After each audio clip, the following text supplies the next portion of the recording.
vamos a hacer a Argentina grande nuevamente, y lo retuitea Caputo, que da uno de los datos fuertes, que es la actividad alcanzó un récord histórico en el primer trimestre. Esto significa que el nivel al que llega el PBI es un nivel más alto que cualquier anterior. ¿Qué significa ese 2,6 de crecimiento si se compara con el primer trimestre de 2025? Es decir, interanual, 0,7 si se compara con el último trimestre de 2025. Es un crecimiento que es desigual y donde efectivamente hay sectores muy dinámicos, y ahí tenés sobre todo energía, minería, campo. Tenés afortunadamente, por lo menos en lo que fue este trimestre, una recuperación de construcción, que es un sector clave.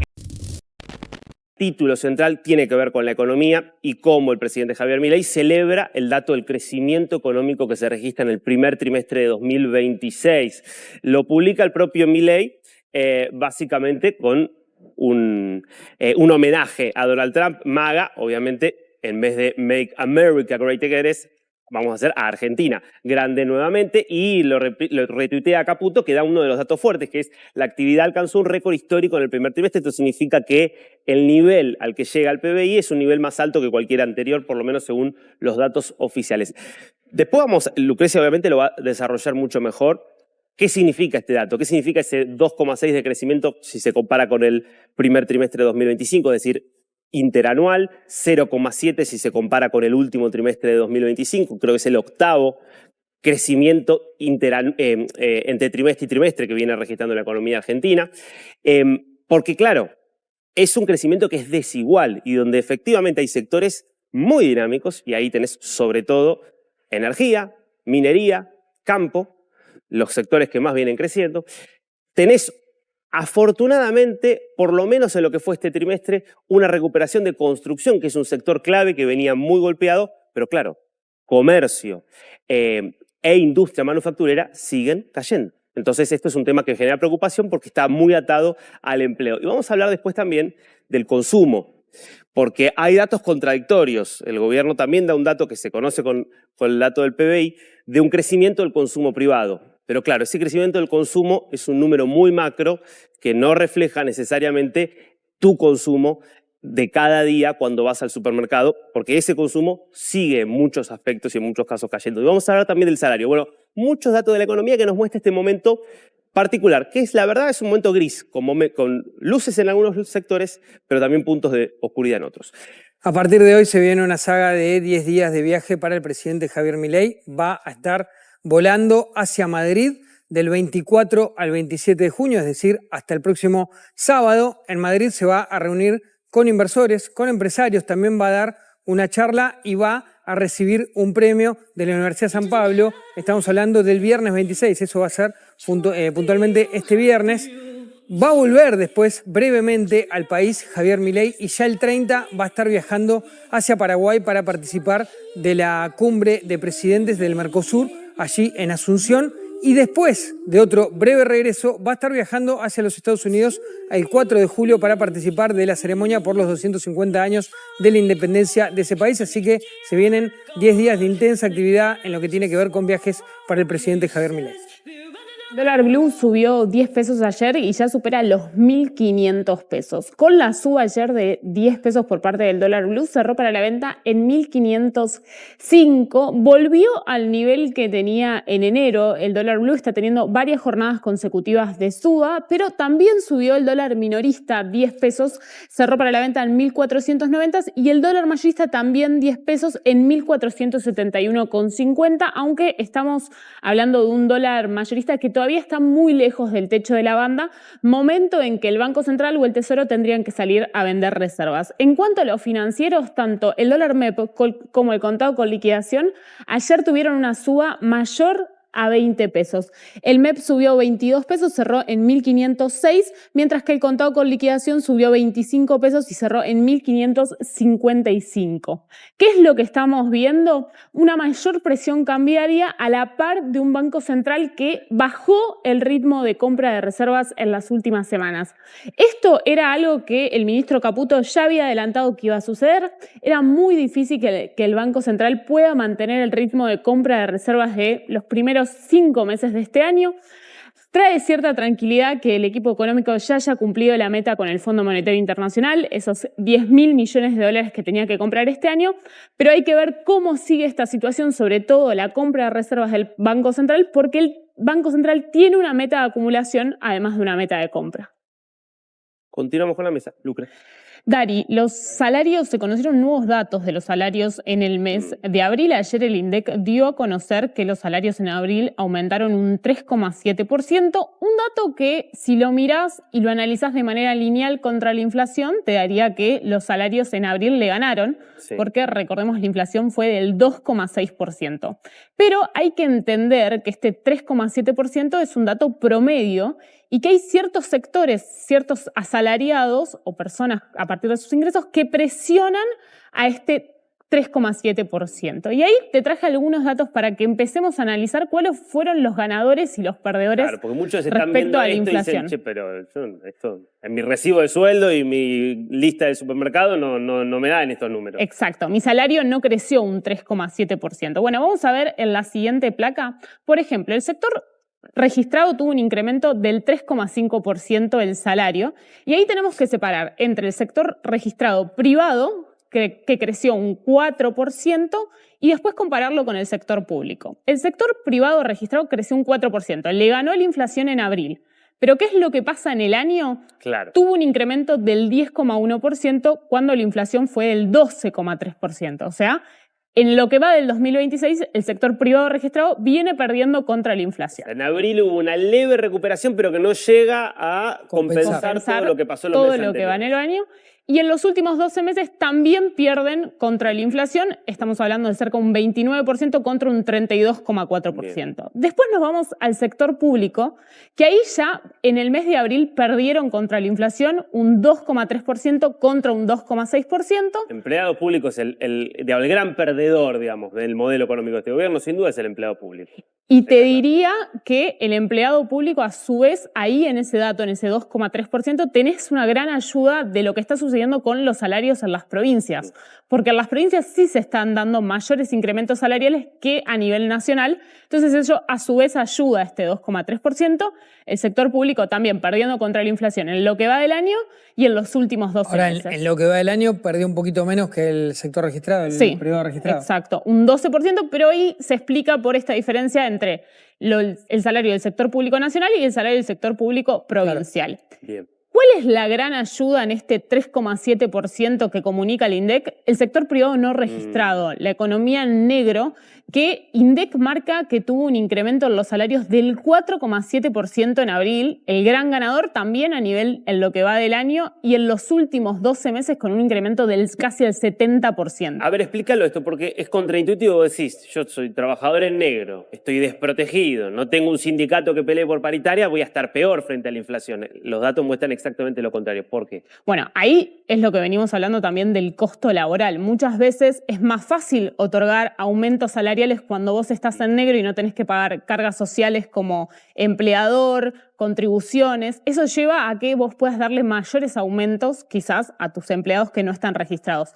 Pero también es un dato que yo siempre pongo la lupa porque genera muchos cuestionamientos sobre la manera en que INDEC llega a este 4,7%.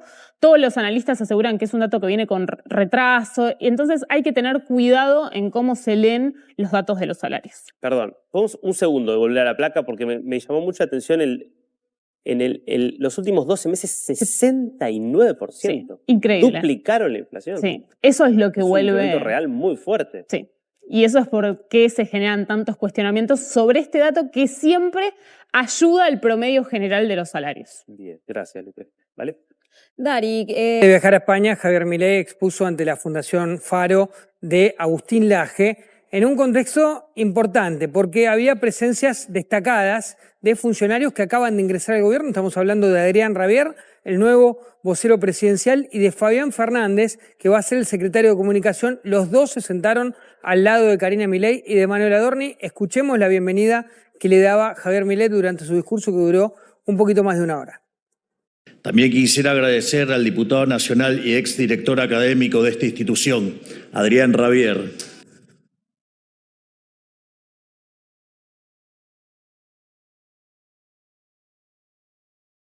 quien no solo me ha estado acompañado en distintos eventos de divulgación económica en el último tiempo y con quien hemos publicado el libro La batalla por la macroeconomía hace algunas semanas. Gracias, Adrián.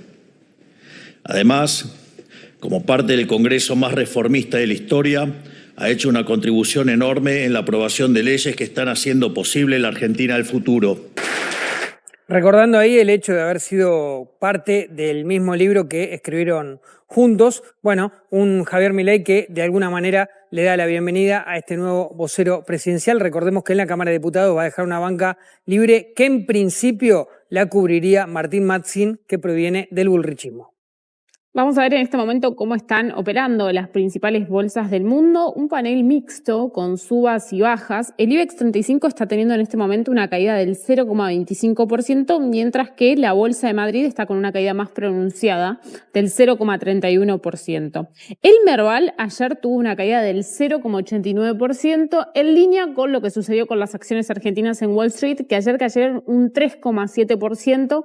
Caída del Grupo Galicia, transportadora de gas del sur, y también Banco Macro. En cuanto al resto de las bolsas europeas, en este momento también con números mixtos, el DAX, que es la bolsa de Alemania, está teniendo una caída del 1,14%, mientras que la bolsa de Londres está con una leve suba del 0,06% y la bolsa de Francia del 0,23%.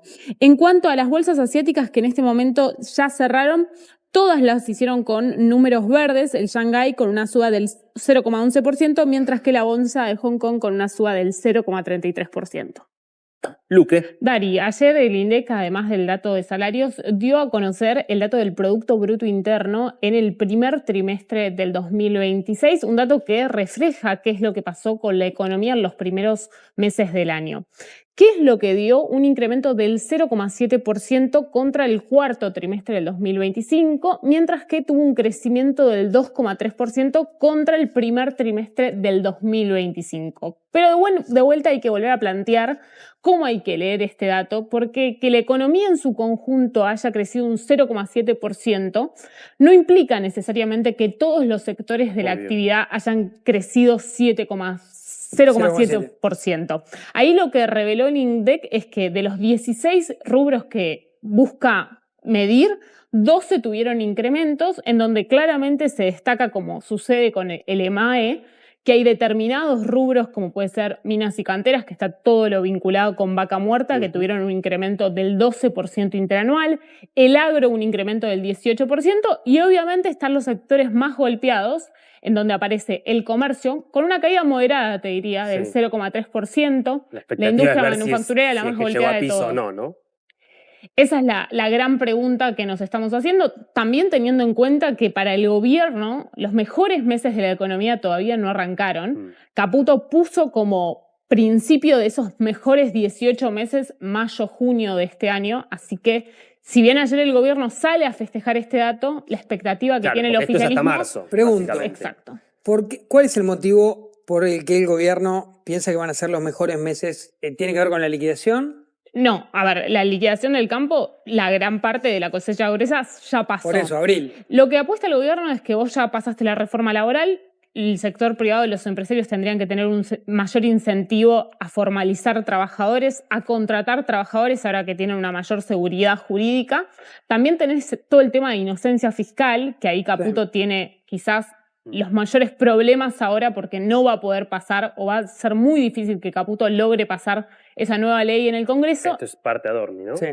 Producto del ruido que está generando la política, que a Caputo le molesta, le debe molestar, porque él tenía un proyecto que iba a ingresar a la Cámara de Diputados para tratar con los cambios necesarios para que empiecen a salir los dólares del colchón, y prácticamente ese proyecto es muy difícil que suceda. Si vos tenés que modificar el proyecto que sacaste el año pasado, algo mal hiciste, digamos. Alguna autocrítica tenés que hacer. Sí, internamente creo que está esa autocrítica, pero bueno, también hay que reconocer que fue un ministro que se sentó con contadores que los avaló en el sentido de, bueno, cometimos un error en la redacción de esta ley, mando una ley nueva, y después el gran punto tiene que ver con la construcción, un rubro que el equipo económico busca reactivar, y están las licitaciones, y gran parte ya se avanzó en la concesión de 9.000 kilómetros de rutas nacionales, que eso busca el equipo económico que genere una reactivación de la economía. ¿No hubo ya una recuperación de construcción en este dato? Sí, un 2,5% fue lo que marcó el INDEC, que fue uno de los datos positivos. Lo que te dicen en la construcción cuando vos consultás, no caemos, pero tampoco crecemos. Estamos estables. Si querés que es positivo, es un rubro a su vez que está esperando algún tipo de bono por parte del gobierno nacional por las deudas que hay respecto al pasado. Pero ahí también hay otros datos de cómo se compone el PBI, que los traje. Por ejemplo, el consumo privado te da que tuvo un incremento del 2,7% en comparación interanual. Esto es lo que el gobierno te dice, me hablan de caída del consumo, pero mira este dato. Ahí hay que leerlo, o sea, que el consumo privado haya crecido un 2,7% no implica necesariamente que el consumo del supermercado, el consumo del shopping... Lo que vos interpretás como consumo es otra cosa respecto de ese dato de consumo privado, que es un agregado mucho mayor. Por ejemplo, en consumo privado están los servicios, están las prepagas. Recordemos que el gobierno hizo que aumenten mucho las tarifas, los servicios públicos, bajó los subsidios en ese sentido, entonces ahí tenés el crecimiento del consumo privado. Sí tenés una caída del consumo público, un 0,9%, y después inversiones, que este es un dato que empieza a llamar la atención y que viene sucediendo. La economía tiene una caída de inversiones en términos de maquinaria, bienes del 11,6% y las exportaciones liderando con un incremento del 9,8%, mientras que las importaciones cayeron. Es que con una capacidad instalada que está bastante baja, obviamente, ¿quién va a invertir en más Lo que digo maquinaria, es, ¿no? me da la sensación a mí, por lo menos, si está bien en términos políticos que así sea, que también ese mensaje de los 18 mejores meses son los que vienen, o lo mejor está por venir, tiene que ver con también un discurso de optimismo, con el año electoral, enfrente, porque va a ser un año complejo para que el gobierno pueda gestionar, porque obviamente va a haber un montón de trabas, como ya le pasó en 2025. Siempre el equipo económico y el gobierno en sí tiene un horizonte de largo plazo. Pasó con la inflación. El equipo económico puso como la meta este año, a principios de este año, bueno, la inflación en algún momento va a ser 0 o va a comenzar con 0. Agosto. Le tenés que generar a la población la expectativa de lo que viene es mejor, porque a pesar de todo seguimos, si bien no es comparable con lo que sucedió al principio de este gobierno con una motosierra, con un ajuste brutal, pero sigue habiendo un ajuste por parte de este gobierno y le tenés que dar la esperanza de yo estoy ajustando, estoy arreglando las cuentas públicas, pero vos vas a estar mejor.